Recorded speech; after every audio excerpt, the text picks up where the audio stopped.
Hey guys, welcome back to another episode. You know, we talk about investing and how to make money, how to save money and all these things. But no one really that you keep seeing these videos, I'm sure, oh, the best side hustles of 2021 or the 10 best side hustles to start now or the easiest side hustles.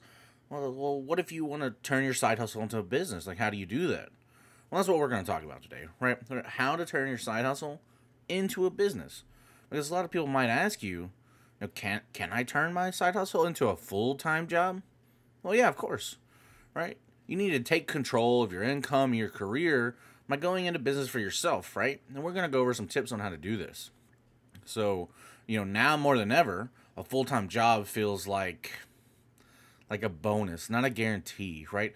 You can have the best work ethic in the world and be a top-notch performer with the best reviews, but if your employer decides to cut costs, you can still be laid off and be out of a job, no matter how good you are.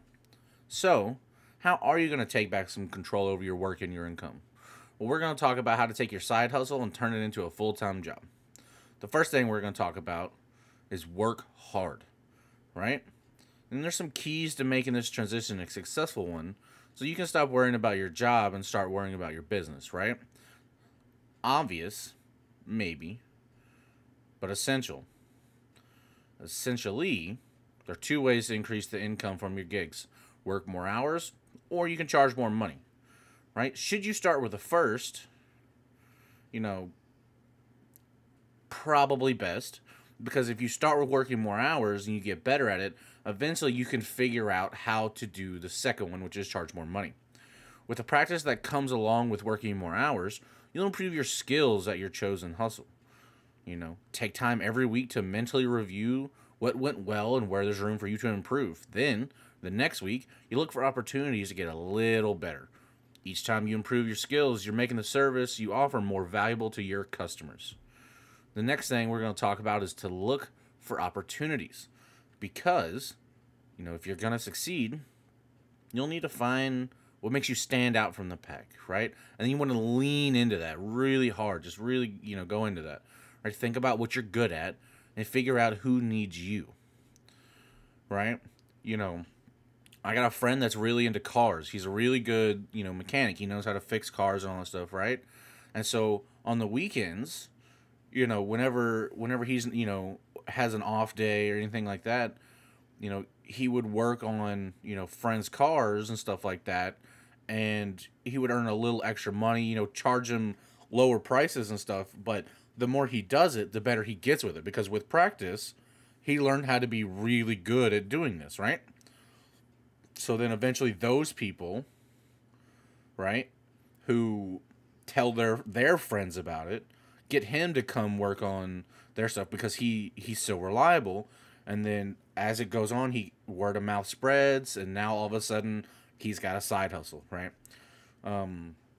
People who walk dogs, right? You could pick up dog walking and dog sitting, right, for friends and neighbors. But people who don't know you, you know, might need your service, right? You need to get to know where the area's dog owners hang out. Sidewalk cafes, dog parks, stuff like that, right? Those are going to be good places to, say, put a flyer up or start a conversation. If you're really good on Instagram and stuff like that, there are small businesses that need social media managers.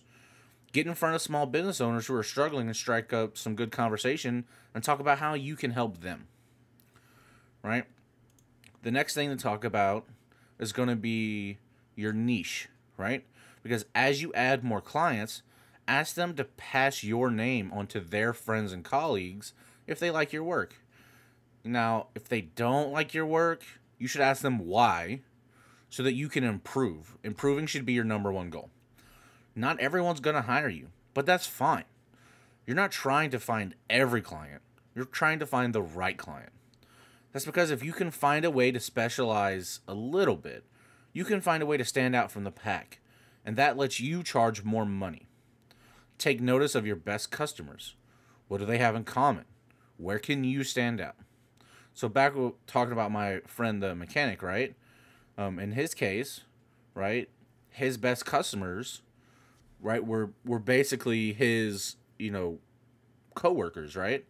And not only like his coworkers, but like his coworkers, say kids and stuff like that. Why?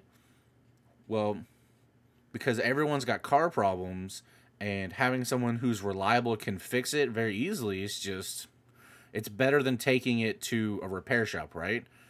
When you can just bring it into work, and then he can just, yeah, I see this problem, I know how to fix it, I'll buy the parts, you reimburse me for it, however they want to do it, right?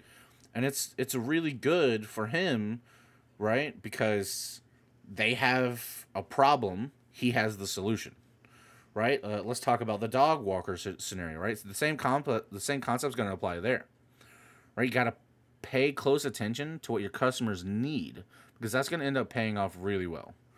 If you notice that clients are frustrated by their previous experience with flaky dog walkers, you now have something to focus on, being consistent, right? You could invest in certifications or trainings, to give customers peace of mind about their dogs. But work hard to create a reliable, dependable schedule, providing your clients with stability.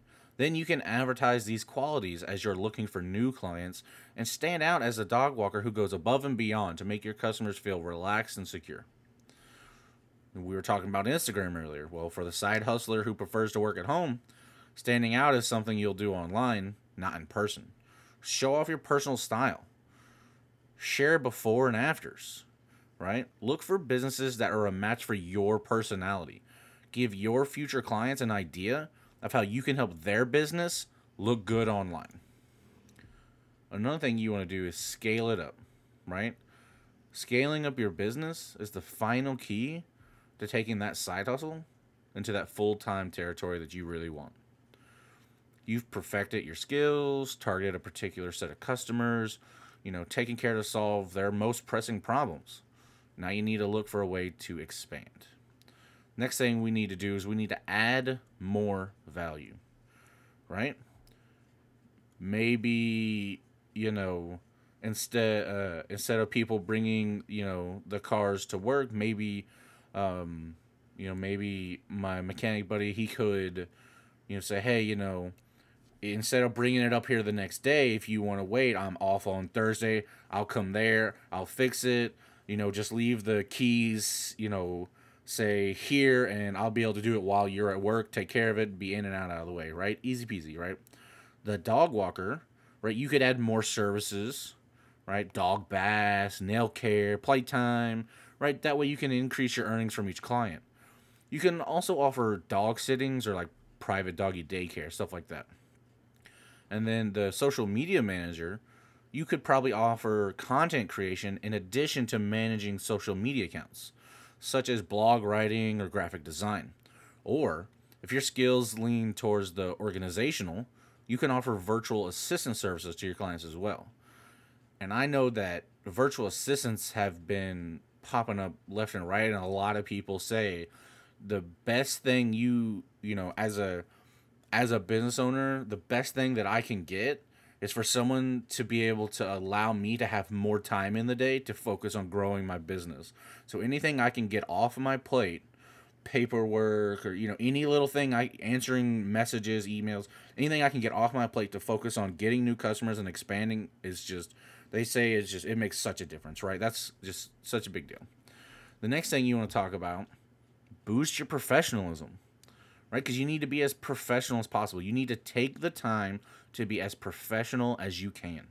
Naming your business and having a logo will go a long way towards gaining some of this respect. Secure a decent social media presence, maybe make a LinkedIn profile, maybe even create a website. Marketing your business as a professional one will make it easier to secure more clients outside of, word of mouth. Maybe you can invest some of your earnings towards licensings or certifications, right? If it exists, in what you're doing. Another thing to consider is investing in better equipment that would help you do your job in less time or do a better job. Your clients will take you as seriously as you take yourself. One of the big ones I want to talk about is start saving now. Before you take the leap from a full-time job to a self-employment job, right?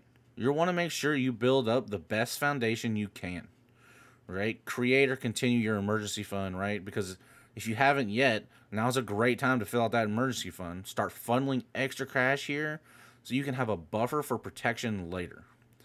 If you're looking for a new account, there's stuff like the CIT savings builder that we've talked about before. I think it's something like 1.5% APY when it's like you make direct deposits like $100 or $150 each month. Or if you put in, like, this is a little unrealistic for some people, like a $25,000 balance. But when you deposit $100 each month, 1.5% APY is pretty good.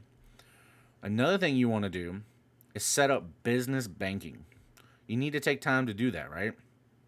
I know that there's a couple different ones out there, but you want to try and look for a bank that eliminates most fees for business checking and savings, or all of them, right? I know one of them is Bank Novo, and as a Bank Novo member, you get access to some perks that really might help you when you're first starting out. Some of these are going to be like discounts and credits for services like Google Cloud and Zendesk, HubSpot, Salesforce Essentials, just a bunch of different things. You want to also make sure you have a business credit card, because that's going to make buying things that you need and supplies, materials, and stuff online a lot easier, and to keep your funds and all that stuff separate from your personal stuff. One of the best cards, one of the best cards in my opinion, even though really it's not a business card, is going to be like a Chase Sapphire preferred card. One of the things about it is it comes with one of the best bonuses ever, right? An 80,000 point bonus, right? Basically, it's $1,000 in travel rewards once you spend $4,000 on purchases in the first 3 months. As a business, meeting that spending requirement, it's going to be pretty easy, honestly. Plus, you're going to earn 2 times points on travel and dining, plus 1 point per dollar on all other purchases, right?